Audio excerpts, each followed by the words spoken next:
সর্বশেষ যে লোকটা জান্নাতে যাবে তাকে আল্লাহ তাআলা জাহান্নামের আগুনে পোড়াতে পোড়াতে ছাই বানিয়ে ফেলবে। আল্লাহ বলবেন, জিব্রাইল যাও একটু দেখো, একটা মাত্র সেজদা দিয়েছে আমাকে, এরকম কাউরে পাওয়া যায় কিনা। বাটি চালান দিয়ে দেখো পাওয়া যায় কিনা। খুঁজে খুঁজে কাউরে পাবে না। আল্লাহ বললেন আবার দেখো, খুঁজে খুঁজে একজনকে পাবে, সামান্য ইমানের ছিটে ফোঁটা তার অন্তরে ছিল।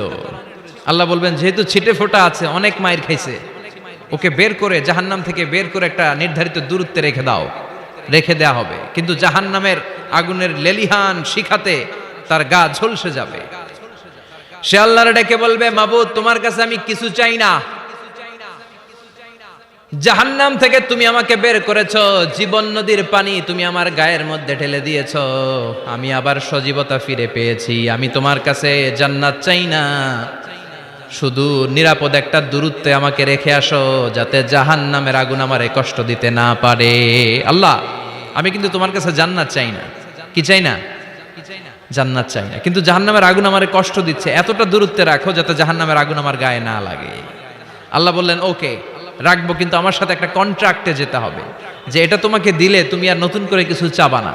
সে বলবে আমি রাজি, কন্ট্রাক্ট হয়ে যাবে। আল্লাহ জিব্রাইলরে বলবেন যাও এমন দূরত্বে রাখো যাতে জাহান্নামের আগুন ওরে কষ্ট না দেয়। রেখে আসা হবে, অনেক দিন সে ওখানে আনন্দে থাকবে, আল্লাহ শুকরিয়া করবে। সে মনে মনে বলবে বেঁচে গিয়েছি, আমি বেঁচে গিয়েছি, জীবনে আর কিছু চাই না, জাহান্নাম থেকে আমি বেঁচে গিয়েছি। অনেকদিন থাকার পরে মনে মনে ভাববে বাইসা তো গেছি, কিন্তু নতুন করে একটু ট্রাই করে দেখি, জাহান্নামের সৌন্দর্যের দৃশ্য একটু চোখ দিয়ে অবলোকন করা যায় কিনা। সে আল্লাহরে ডেকে বলবে আল্লাহ ইনদি সুআল, আমার একটা ফরিয়াদ আছে। কি ফরিয়াদ? আল্লাহ আগেই বলে রাখি আমি কিন্তু জান্নাতে যেতে চাই না। আল্লাহ বলবেন কি চাও? সে বলবে আল্লাহ তোমার জান্নাতটা তুমি কত সুন্দর করে বানিয়েছো, আমি একটা নজর শুধু দেখতে চাই। জান্নাতের দরজার সামনে নিয়ে যদি আমারে বসিয়ে রাখো, দ্যাটস ইনাফ, আর কিছু চাই না, শুধু জান্নাতের দরজার সামনে। আল্লাহ বললেন তুই না ওয়াদা করেছিস, তুই না চুক্তি করেছিস। সে বলবে আল্লাহ আমারে হতভাগা বানাইয়া তোমার কি লাভ? সুবহানাল্লাহ পড়েন। আমারে তুমি হতভাগা বানিও না। আল্লাহ বলে ঠিক আছে, আবার সিগনেচার কর যে জান্নাতের দরজার সামনে বসিয়ে দিলে আর কিছু চাবি না। সে সিগনেচার করে বলে আমি চাবো না। আল্লাহ বললেন জিব্রাইল বেচারারে ধরে জান্নাতের গেটের সামনে বসায় দে। এবার জান্নাতের গেটের সামনে বসে বসে জান্নাতের সৌন্দর্য দেখা শুরু করবে। সুবহানাল্লাহ। এমন সৌন্দর্য যেটা চোখ দিয়ে কেউ দেখে নাই, কান দিয়ে শোনে নাই। ওই সৌন্দর্য চোখে দেখে, কান দিয়ে আওয়াজ শুনে, মাগার ভোগ করতে পারে না। অন্তরে জ্বালা আছে না নাই? এয়ার কন্ডিশনের রুমে ঢুকতে না পারলেও, এয়ার কন্ডিশনের রুমের দরজার বাইরে দাঁড়ালো, এয়ার কন্ডিশনের রুমের একটা ঠান্ডা বাতাস গায়ে লাগে না? কথা বলেন তো। ও যখন জান্নাতের দরজার সামনে দাঁড়াবে, ওর গায়েও এরকম জান্নাতের ঠান্ডা বাতাসের হিমেল ছোঁয়া গাটাকে শীতল করে দিবে। ওই শীতল হয়ে যাওয়ার পরে আর তো সহ্য হবে না, আবার আল্লাহরে ডাকবে। মনে মনে ভাববে আর একটু ট্রাই করি না, দোষ কি, আস্তে আস্তে অনেক দূর তো আগাইছি। সুবহানাল্লাহ কইবেন না? এবার আল্লাহরে বলবে আল্লাহ ইনদি সুআল, আল্লাহ তুমি যদি কোনো বিষয়ে নতুন করে ডিসিশন নাও, তোমারে জিজ্ঞেস করার মতো কি কেউ আছে? আল্লাহ বলে না, আমি তো সব রাজার বড় রাজা, মহারাজা, আমার উপরে তো কারো কথা চলে না। ওই হতভাগা লোকটা বলবে আল্লাহ এত সুন্দর জান্নাত তুমি বানালা, চোখ দিয়ে সৌন্দর্য দেখি, কান দিয়ে আওয়াজগুলো শুনি, হুর আর গেলমান হেঁটে বেড়ায়, এত সুন্দর জান্নাত চোখ দিয়ে দেখি, ঢুকতে পারি না, আমারে কষ্ট দিয়ে তোমার কি লাভ?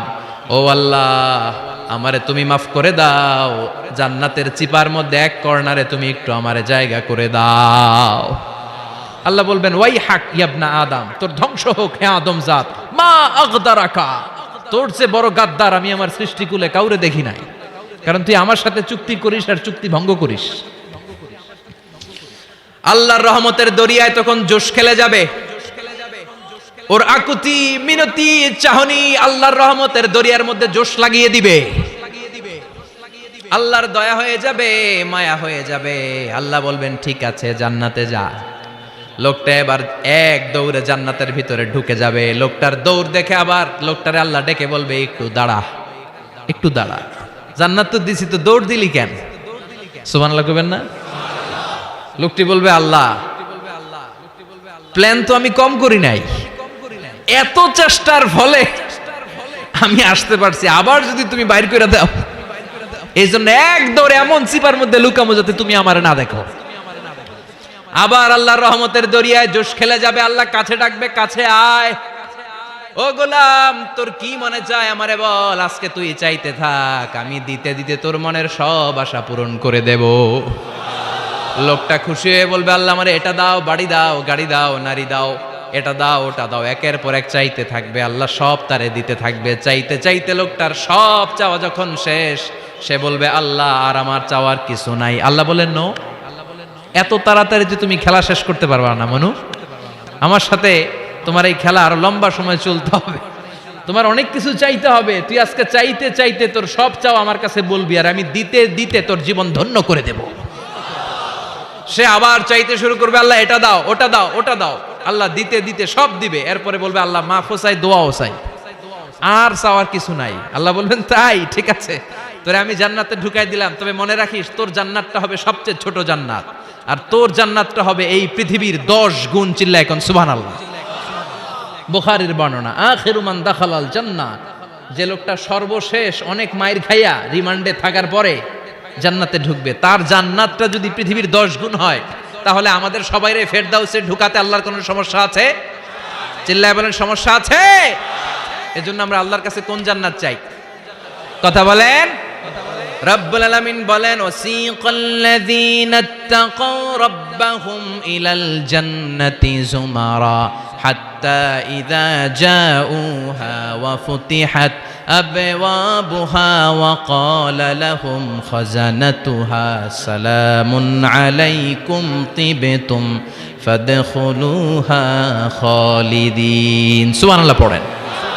আমরা এবার জান্নাতে ঢুকবো। সব জান্নাতীদেরকে নিয়ে আল্লাহ তাআলা বলবেন, ও ফেরেশতারা, আমার জান্নাতীদেরকে তোমরা ওয়েল রিসেপশন দিয়ে, রেড কার্পেট রিসেপশন, লাল গালিচার সংবর্ধনা দিয়ে জান্নাতে নিয়ে যাও। ফেরেশতারা পেছন থেকে আল্লাহকে যারা ভয় করে জান্নাতের উপযুক্ত হয়েছে সবাইকে নিয়ে জান্নাতে ছুটবে। ওমিয়া, কোন প্রোগ্রামে যদি মন্ত্রী আসে, মেম্বার অফ দ্য পার্লামেন্ট আসে, কিংবা প্রধানমন্ত্রী আসে, ওনার শুভাগমন উপলক্ষে আমরা অনেকগুলো ওয়েলকামিং রিসেপশন গেট বানাই না? কথা বলেন। সুজানগরে বোধহয় বানায় টানায় না? আজকের মাহফিলের তো কয়েকটা গেট দেখলাম আমি, বানাই না আমরা? Welcoming reception gate.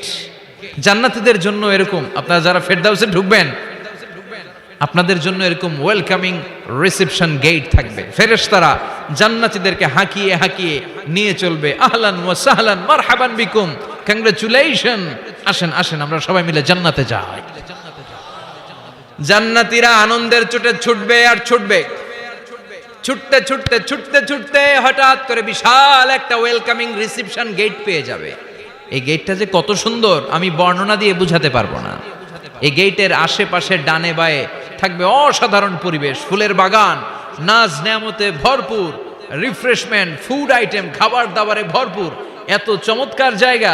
এই জায়গাটারে জান্নাতীরা দেখে জান্নাত মনে করে ওইখানেই বসে যাবে। জান্নাতীরা মনে করবে এটাই জান্নাত, জান্নাতকে মজা লেলো, জান্নাত তোমারই হে, চলো আমরা খাওয়া দাওয়া শুরু করি, ফুর্তি শুরু করি। খাওয়া দাওয়া শুরু করবে। ফেরেশতারা বলবেন, no, you are absolutely wrong, আপনারা ভুল করছেন, এটা জান্নাত না, এটা জান্নাতের গেট। দিল্লি কা লাট্টু হে, দিল্লি বহুত দূর হে। দিল্লির লাট্টু খাইবার শখ, তো দিল্লি যাইতে হবে, তো এইখানে তো দিল্লির লাট্টু পাওয়া যায় না, ঠিক কি না? ও জান্নাতীরা, জান্নাতের মজা নিতে চাও? এটা তো জান্নাত না, জান্নাতের গেট। জান্নাতীরা আবার এই জায়গা ছেড়ে হাঁটতে শুরু করবে। হাঁটতে হাঁটতে হাঁটতে হাঁটতে দ্বিতীয় ওয়েলকামিং রিসেপশন গেটের সামনে এসে জান্নাতীরা ফেরেশতাদেরকে আর জিজ্ঞেস করে না যে এইটা না সামনে, ওরা এতটা নিশ্চিত যে এইটা তো জান্নাত না হয়ে পারেই না, কারণ এইটা আগেরটার চেয়ে অনেক বেশি সুন্দর। হিউজ স্পেস, অ্যামেজিং প্লেস, অসাধারণ জায়গা। জান্নাত মনে করে আবার খাওয়া দাওয়া শুরু। ফেরেশতারা আবার বলবে, you are absolutely wrong man, the paradise is far away, জান্নাত তো অনেক দূরে, এটা ওয়েলকামিং রিসেপশন গেট। দিল্লি কা লাট্টু হে, দিল্লি বহুত দূর হে। আসল জিনিস খাইতে চাইলে সামনে যাইতে হবে। আবার জান্নাতীরা ছুটবে। যেতে যেতে যেতে যেতে 3 নাম্বার গেটের সামনে আসবে। এবার 100% নিশ্চিত। 3 নাম্বার গেটে এসে সবাই 100% কনফার্ম যে এটা জান্নাত না হয়ে পারেই না। লেটস চিয়ার, চলো এবার চিয়ার করি। কি করি? আনন্দ উৎসব করি, ফেরেশতারা বলবে না, ভুল করছেন, এটাও না, জান্নাত সামনে, সুবহানাল্লাহ পড়ে। 3 নাম্বার গেট পেরিয়ে সব জান্নাতীদেরকে নিয়ে ফেরেশতারা আসল জান্নাতের দরজায় আসবে। আসল দরজা, সুবহানাল্লাহ পড়েন। আসল দরজা দিয়ে যখন জান্নাতের ভেতরে জান্নাতীরা ঢুকবে, জান্নাত দেখে তারা অবাক, লাজবাব, থান্ডার্ড, পাজলড, সারপ্রাইজড, অ্যাস্টনিশড, অবাক করা কাণ্ড। How come, how it's possible, এত সুন্দর নেয়ামতের আলোকচ্ছটা কেমন হতে পারে? সব মানুষগুলো আনন্দের চোটে তাদের মুখ দিয়ে একটা শব্দ বের করবে, শব্দটা হলো আলহামদুলিল্লাহ।